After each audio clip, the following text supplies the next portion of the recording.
legends, it's Rufus here again. I do this, turn up on this podcast. It's kind of, without me there'd be no point, really. So, I've been waiting for a long time now for the rain to stop so that I could record this, and I've decided, stuff it. I'm just gonna record the chapter. It's a page long. Sounds like it's laying off now. But anyway, chapter 10, a very short chapter about Ned Spindle. Ned Spindle was sitting at a very large and very old desk in the highest tower of the school. He was no longer a lowly janitor. "Boswell," he demanded. "Yes, master," said a simpering voice from the other side of the giant mahogany doors. He ran to his master's call and dashed to the front of the huge desk. "How many do we have left?" "Only 4 left, sir, the big ones. The son of the leader of the free world, the daughter of the leader of the not-so-free world, and the twins of the owner of the giant owner of everything corporation." "Good. Show them in." 4 terrified-looking youths, hands and legs bound in chains, were shuffled into the room. "You'll never get away with this. You know that, don't you?" said the son of the leader of the free world, just like any good son of any good leader of any free world is supposed to say. "And who exactly is going to stop me? Soon, not only the school will be under my command, but the entire world." Ned Spindle's sneering grin made all of them throw up a little bit of sick in their mouths. They swallowed it down. It burned a bit.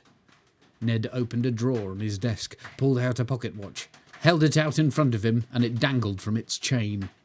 He made it sway from side to side and said, "Okay, so who's going first? I promise it won't hurt one little bit, which is a shame."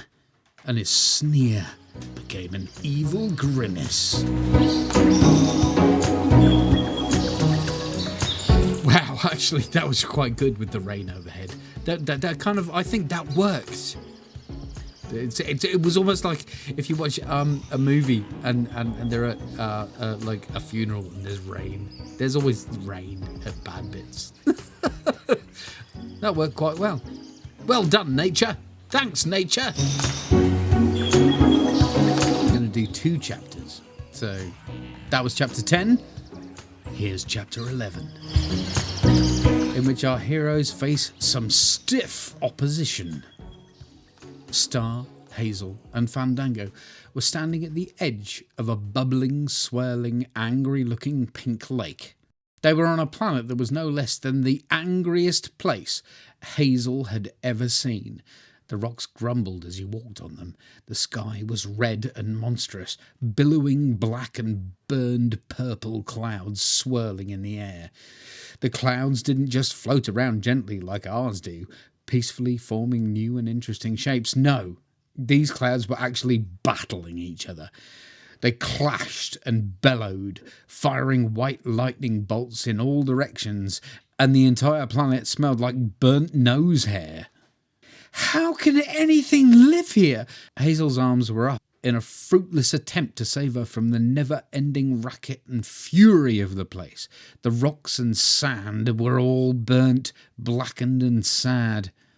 "No wonder you were so upset after being born," she shouted to Fandango over the din. Fandango didn't look happy to be back there at all. He was clearly feeling the rage of the place, and he'd grown a whole metre in height since they'd arrived.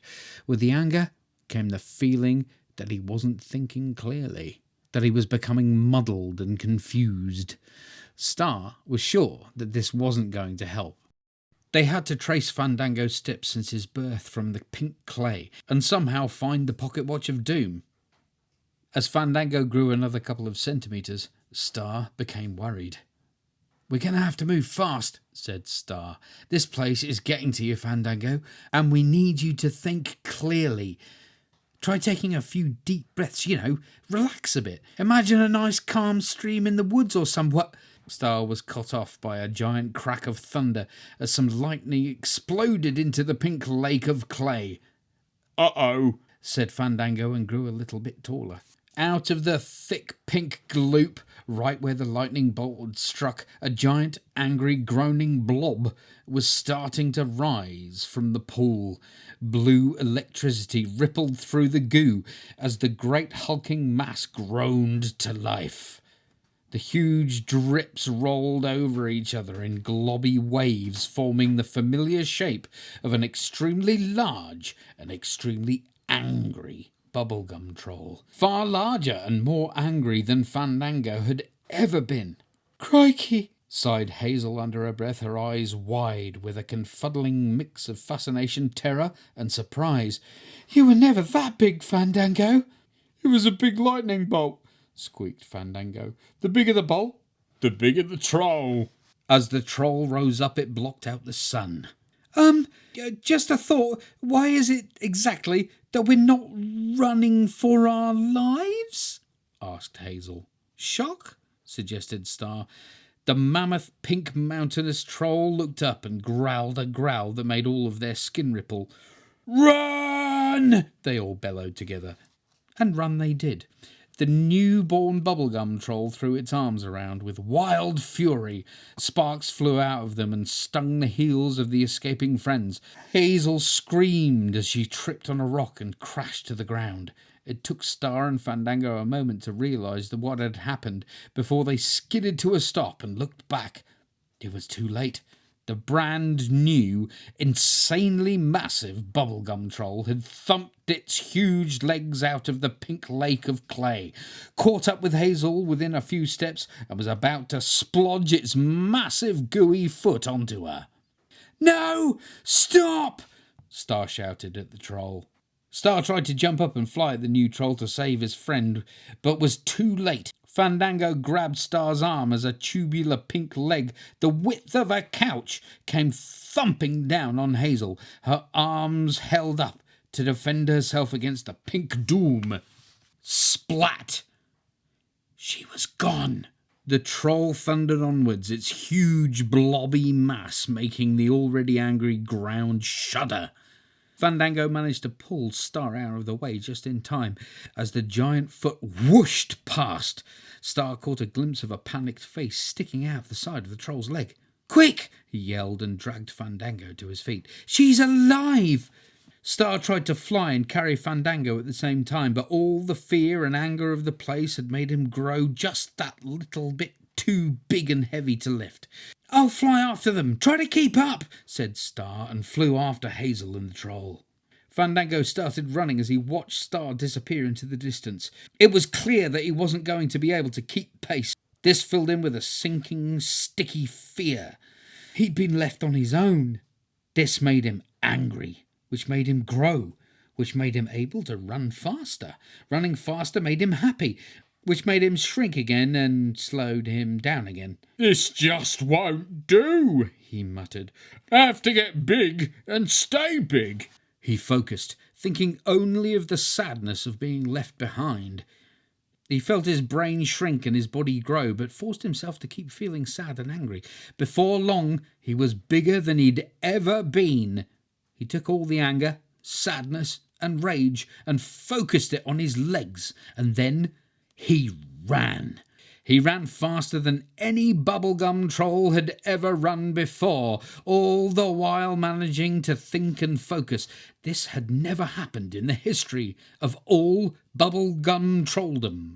He powered on in the direction that Star had flown off in, running over angry spiky rocks and desperate, sad-looking plants as the sky rumbled and cracked with despair. Before long he caught sight of the giant troll on the horizon, and he doubled his running efforts, bearing down on his fear and anger and using it to catapult him forward at terrifying speeds. Rocks and shrubs flew up into the air as he was moving far too fast for anything to stick to his now massive legs.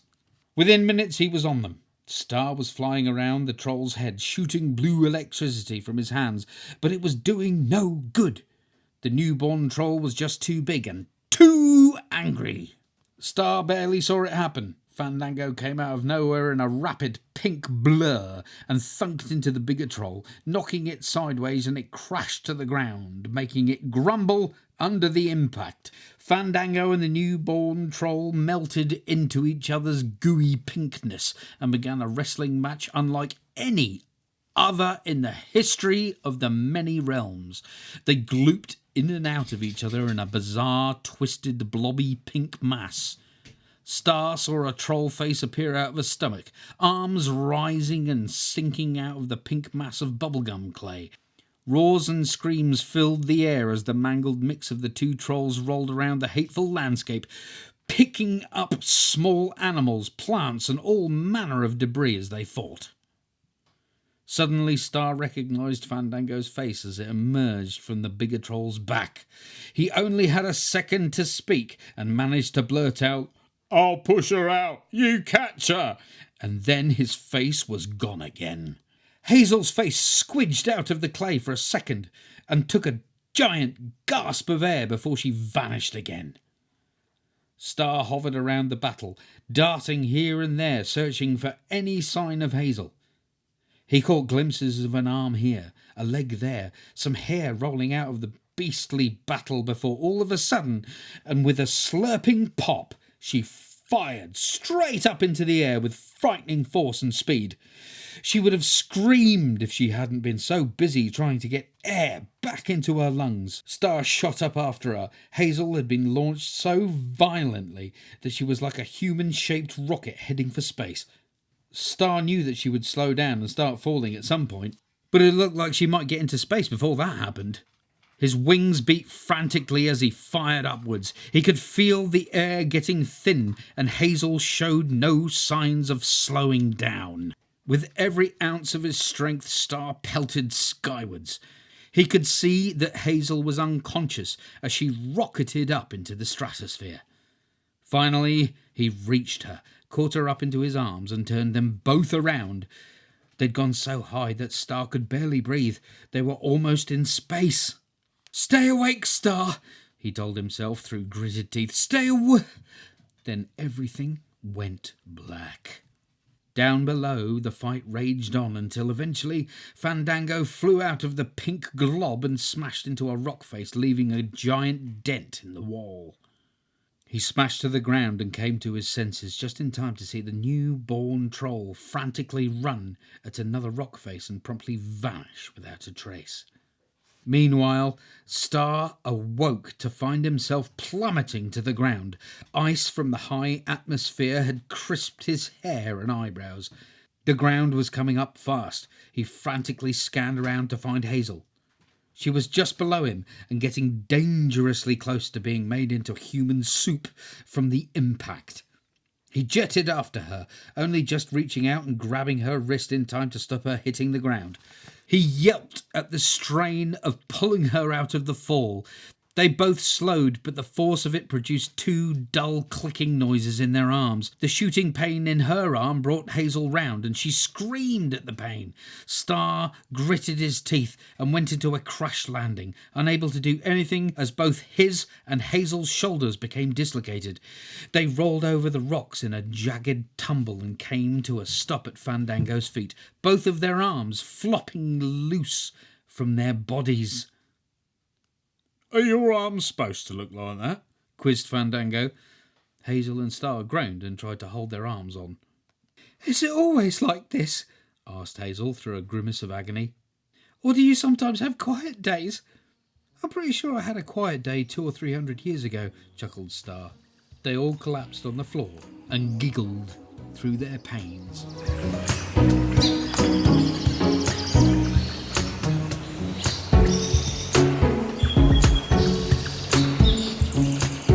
That was really exciting. I quite enjoyed that.